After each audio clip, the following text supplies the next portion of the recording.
And welcome back to Politically Speaking. You know, the last election wasn't exactly kind to local Republicans, or nationally either. In all too many cases, from the top of the ticket to the grassroots, they were outnumbered and/or outmaneuvered. Well, can they flip the script going forward?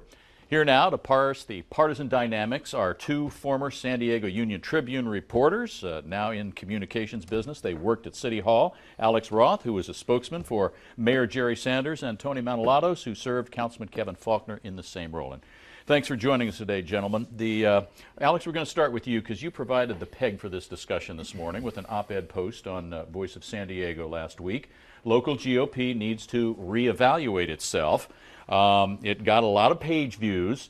One of the quotes, when I hear local Republican Party officials complain about what's happening, I can't help but think they have no one to blame but themselves. And you go on to say that you're an Obama-supporting registered Democrat who cast your mayoral vote for Carl DeMaio in that race.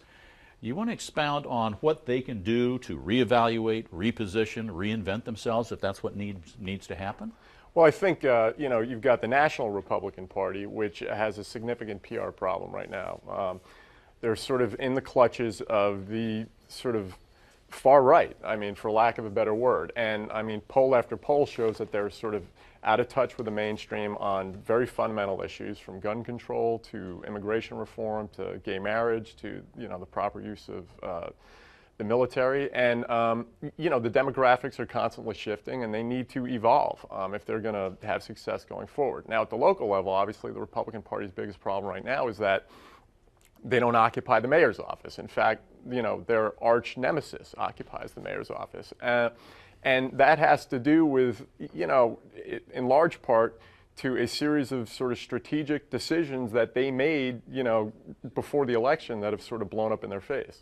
Tony, you want to speak to that? I've heard about repositioning and refining and changing the message, but can you just sell the sizzle and not change the steak? What would you say in response to the challenges he's pointed out here? Well, one of the points that Alex made in his piece that I agreed with a lot of what he had to say, but one point I didn't agree with was he was saying that this didn't need to happen, that the Republican Party could have endorsed Nathan or Bonnie.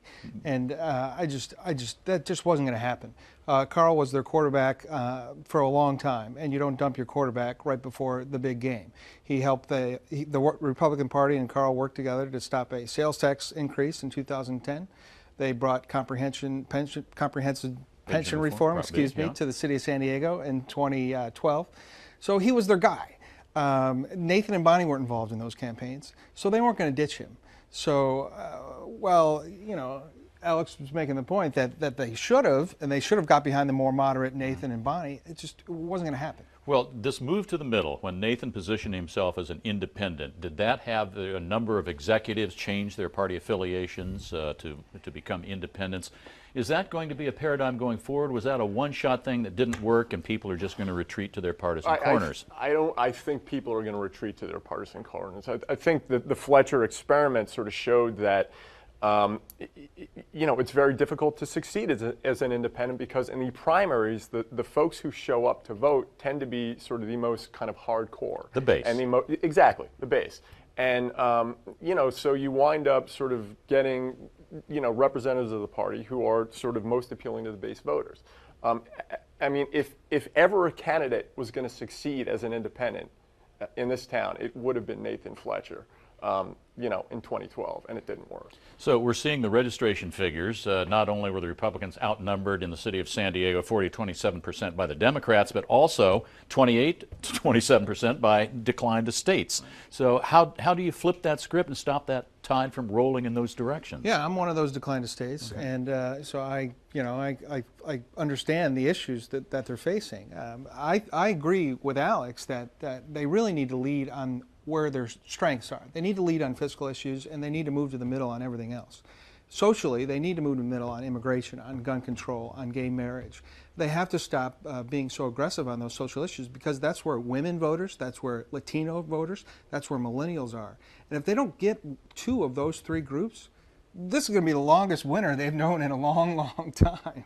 So winter of discontent and a run up to 2014, not a healthy prescription. Yeah, it'll be brutal for them. Okay. So. Gentlemen, thanks for joining us this morning. We will keep our eye on this situation. Tony Manolatos, Alex Roth, and still ahead, In the home stretch of Politically Speaking, Mayor Filner looking to renegotiate the city's outside office leases. In the process, ruffling more feathers. Stay with us.